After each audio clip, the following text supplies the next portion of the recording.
स्वागत है आपका हमारे यूट्यूब चैनल यूपीएससी एनसीईआरटी में। और आज हम पढ़ेंगे सामाजिक एवं राजनीतिक जीवन अ, की बुक का पहले अध्याय का दूसरा लेक्चर। जहां हमने पहला अध्याय खत्म किया था, वहीं से दूसरा लेक्चर स्टार्ट करेंगे। ठीक है, तो चलिए स्टार्ट करते हैं। जहां समीर एक को अंग्रेजी ज़्यादा अच्छी आती थी, वहीं समीर दो को हिंदी बोलता था। हालांकि दोनों की भाषाएं अलग हैं, फिर भी दोनों एक दूसरे से बात कर पाए। उन्होंने इसके लिए प्रयास किया क्योंकि उनके लिए बात करना महत्वपूर्ण था। जब हम एक दूसरे से बात करते हैं, तभी उनके बारे में आपस में विचार व्यक्त करते हैं और एक दूसरे के बारे में जान सकते हैं। तो यहाँ पे भाषाएं दोनों को अलग-अलग आती थी, फिर भी उन्होंने बात किया क्योंकि बात करना बहुत ही महत्वपूर्ण था।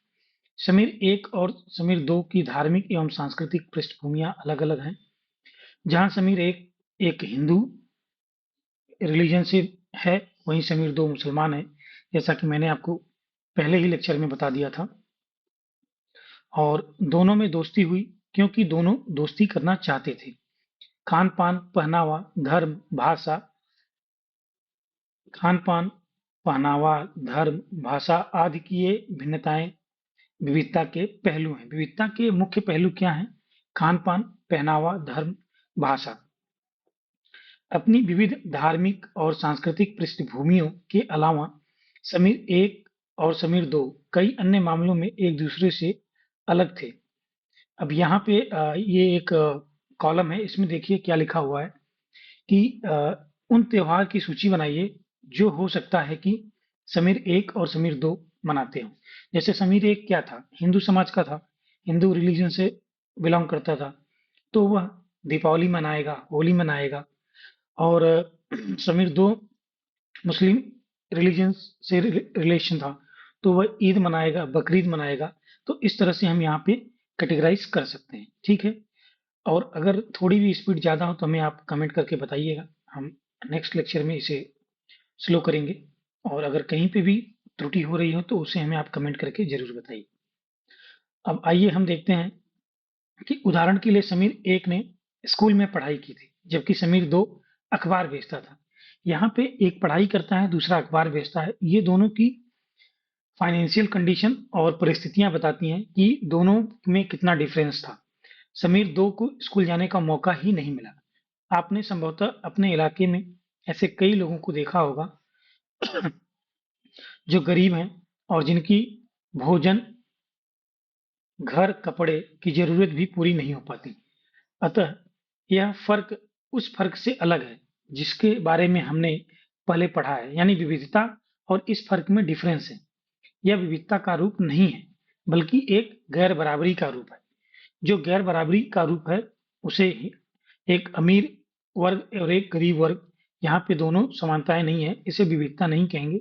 यहाँ पे इसे गैर बराबरी के रूप में कहा जाता है। गैर बराबरी का मतलब यह हुआ कि कुछ लोगों के पास न अवसर है और न ही जमीन या पैसे जैसे संसाधन। कुछ लोगों के पास न तो अवसर है और न ही जमीन है रहने के लिए, न खाने के लिए सुविधा मुहैया हो पा रही है, और पैसे जैसे संसाधन की व्यवस्था नहीं है जो दूसरे के पास है। इसलिए गरीबी और अमीरी विविधता का रूप नहीं है, यह लोगों के बीच मौजूद असमानता यानी गैर बराबरी है।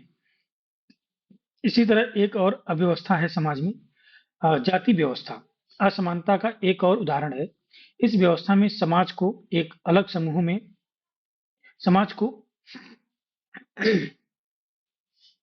अलग अलग समूहों में बांटा गया है। इस बंटवारे का आधार था कि लोग किस किस तरह का काम करते थे। जाति व्यवस्था का जो कैटेगराइजेशन किया गया, वो उनके पैतृक पीढ़ी दर पीढ़ी चले आ रहे काम की वजह से उन्हें किया गया। ठीक है, और लोग जिस जाति में पैदा होते हैं उसे बदल नहीं सकते। उदाहरण के लिए आइए देखते हैं, अगर आप मान लीजिए अगर आप कुम्हार के घर में पैदा हुए हैं तो आपकी जाति कुम्हार ही होती है और आप बस वही बन सकती हैं। कोई व्यक्ति जाति से जुड़ा अपना पेशा नहीं बदल सकता था। इसलिए उस ज्ञान के अलावा किसी अन्य ज्ञान को हासिल करना जरूरी नहीं समझा जाता था।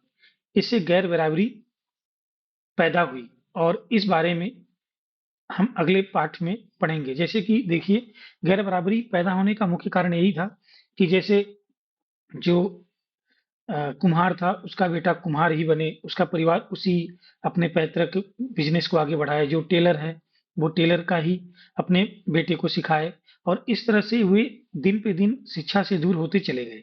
तो इससे क्या हुआ, उनमें शिक्षा से आदमी का विकास होता है, और उनमें सिर्फ एक व्यवसाय को लेके सारी जानकारी थी। जैसे शिल्पकार है, तो वो सिर्फ सिर्फ अपने बच्चे को शिल्पकार के बारे में, चित्रकार है तो चित्रकार के बारे में, ऐसा पहले माना जाता था। तो इससे क्या हुआ कि उसके उसकी प्रतिभा का चहुमुखी विकास रुक गया, और वो शिक्षा से दिन ब दिन दूर होता चला गया, क्योंकि जो वो काम कर रहा है वो उसे स्किल्ड से आई है। वो बचपन से ही अपने माता पिता को उस कार्य में जुड़ा हुआ देख रहा है, और वह उसमें धीरे धीरे पारंगत हो जाता है, और शिक्षा से धीरे धीरे दूर हो जाता है, और इस तरह से गैर बराबरी पैदा हुई। ठीक है। विविधता हमारे जीवन को कैसे समृद्ध करती है? विविधता हमारे जीवन को, अब जैसे देखिए, जैसे समीर एक और समीर दो दोस्त बने, ठीक वैसे ही आपकी भी सहेलियां होंगी जो आपसे बहुत अलग होंगी। आपने शायद उनके घर में अलग तरह का खाना खाया होगा, उनके साथ अलग त्योहार मनाए होंगे, उनके कपड़े पहन कर देखे होंगे, और थोड़ी बहुत उनकी भाषा भी सीखी होगी। जैसे मान लीजिए आपकी कोई सहेली है, वो पंजाबी है, तो आप उसके घर पे कहीं गए, तो पंजाबियों का जो खाना है वो थोड़ा अलग होता है, और जो नॉर्थ इंडिया, यहाँ पे उत्तर प्रदेश के जो परिवेश में है, या फिर आप मुस्लिम समझे समुदाय के किसी घर में गए, तो उनका जो पहनावा है वो बुर्का पहनते हैं, और हिंदू समाज में, हिंदू रिलीजन्स में बुर्का नहीं पहना जाता है। तो इस तरह से बहुत सारे हमें डिफरेंसेस देखने को मिलेंगे, और उनके खाने में भी आप देखेंगे कि बहुत से लोग नॉनवेज, मीट, मटन, चिकन, ये सब खाते हैं। कुछ लोग नॉनवेज खाना नहीं पसंद करते हैं।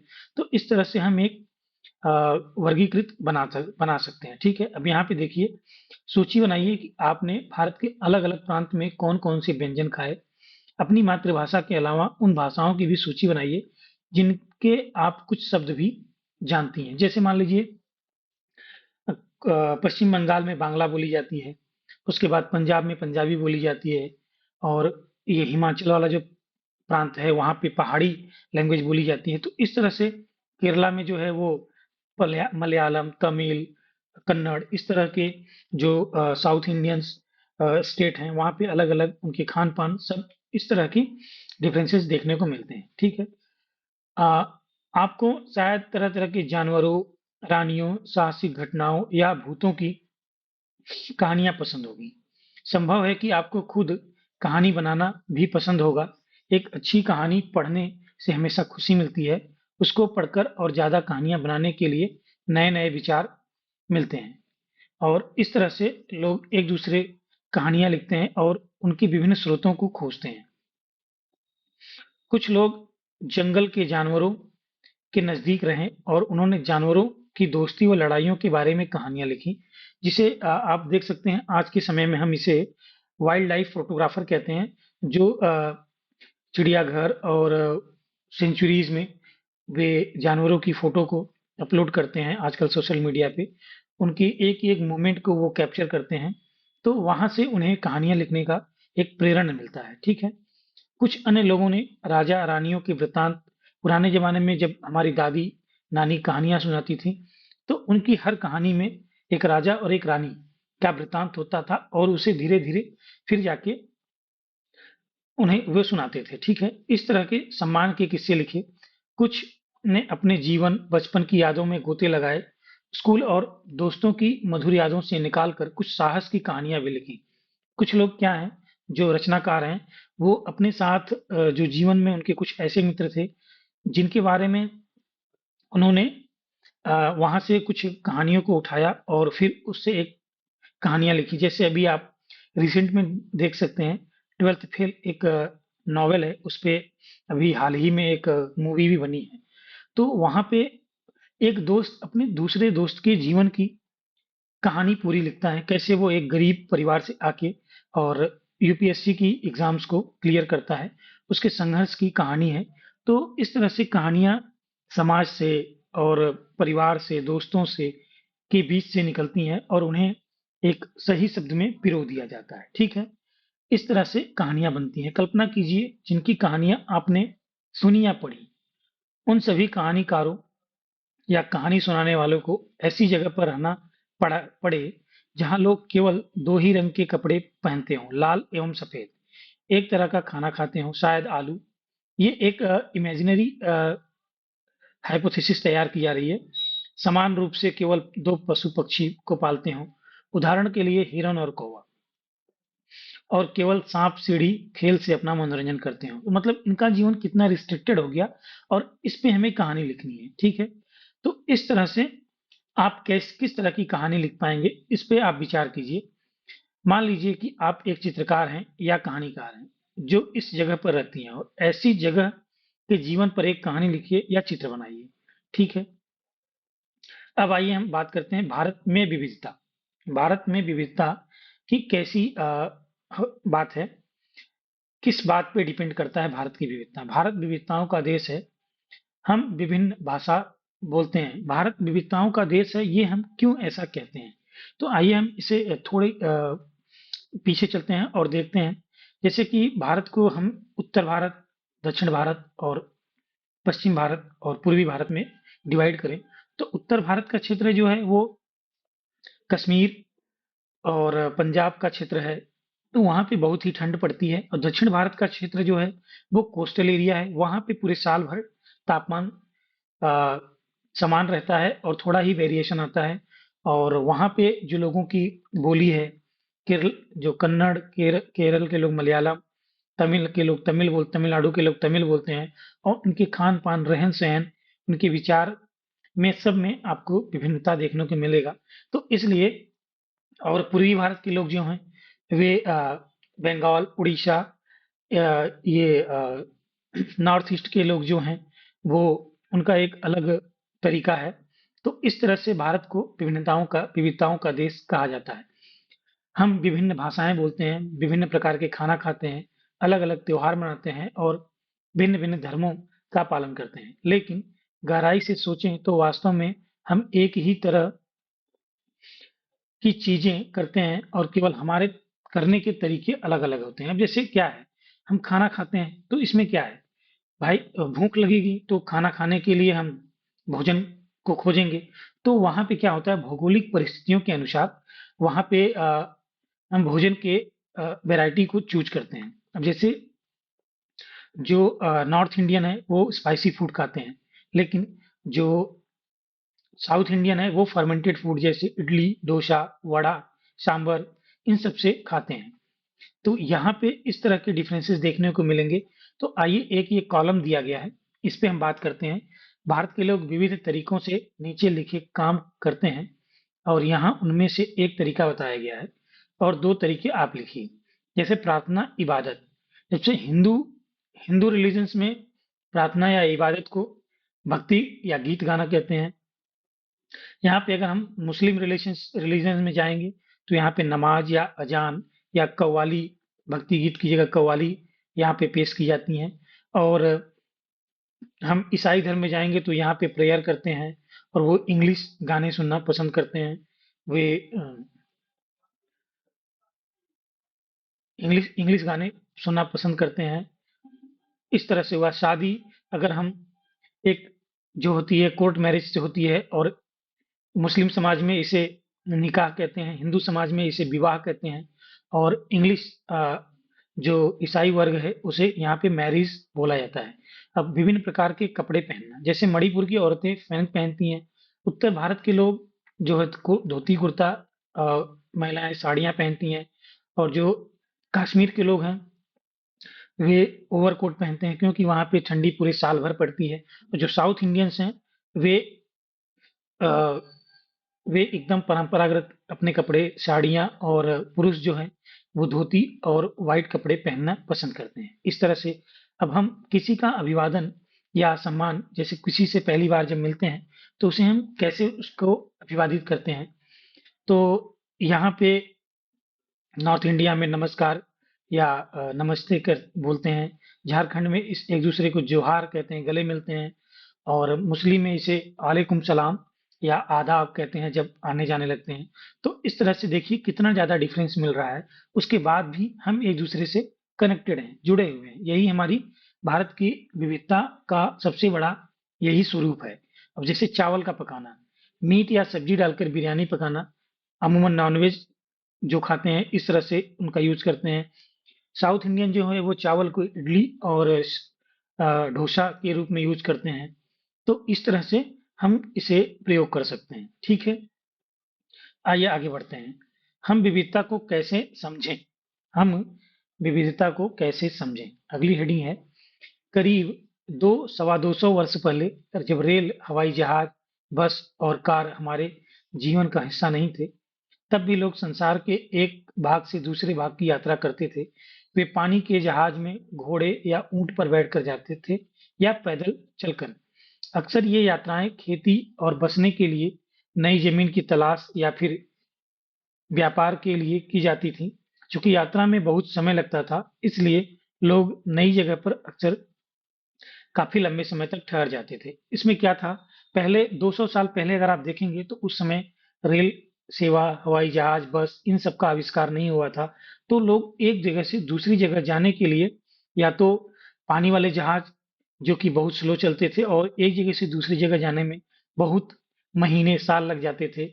वे घोड़ों या ऊंट पर बैठकर या पैदल चलकर अपनी यात्राएं को पूरी करते थे और इन यात्राओं में बहुत समय लगता था, इसलिए वो काफ़ी लंबे समय तक कहीं कई-कई स्थानों पे ठहर जाते थे और उन्हीं ठहरने के दौरान महीने, 2 महीने, साल भर ठहरने के दौरान वहाँ जो समुदाय पहले से रहता था, उनके और जो अभी नया समुदाय आया हुआ है, उनके बीच संस्कृतियों का आदान-प्रदान, भाषाओं का आदान-प्रदान, रहने के तौर तरीकों में एक आदान-प्रदान होता था और जब वे लोग वहाँ से निकल जाते थे, तो वहाँ की संस्कृति, वहाँ की सभ्यता को जब दूसरी जगह जाते थे, तो वहाँ पे उसे अप्लाई करते थे। इस तरह से संस्कृतियों का, विविधताओं का आदान-प्रदान होता था। इसके अलावा सूखे और अकाल के कारण भी कई बार लोग अपना घर-बार छोड़ देते थे।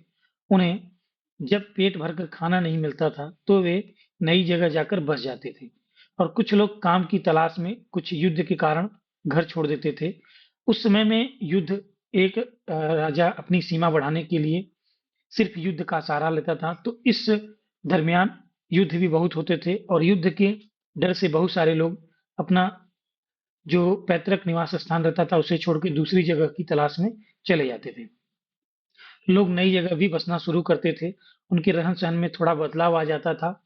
कुछ चीज़ें वे नई जगह भी की अपना लेते थे, जैसे मैंने आपको पहले ही बताया, और कुछ चीज़ों को वो पुराने ढर्रे पर ही चलते रहते थे। इस तरह उनकी भाषा, भोजन, संगीत, धर्म आदि और नए-पुराने का मिश्रण होता रहता था।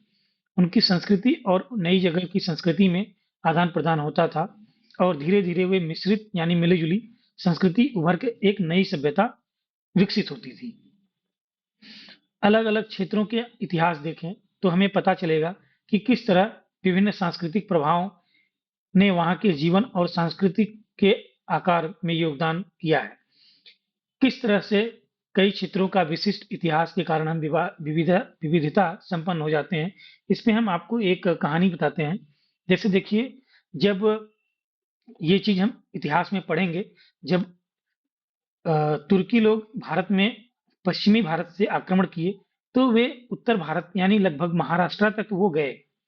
थोड़े से दक्षिण भाग को टच कर पाए, लेकिन वो पूरी तरह से दक्षिण भारत के राज्यों को वो नहीं जीत पाए। तो यहाँ के तो दक्षिण भारत में पूरी तरह से आज भी आपको एक से बढ़ के एक हिंदू हिंदू के मंदिर देखने को मिलेंगे और उत्तर भारत में इस तरह से नहीं देखने को मिलता है। यहाँ पे यहाँ का कल्चर अलग है और वहाँ का कल्चर अलग है।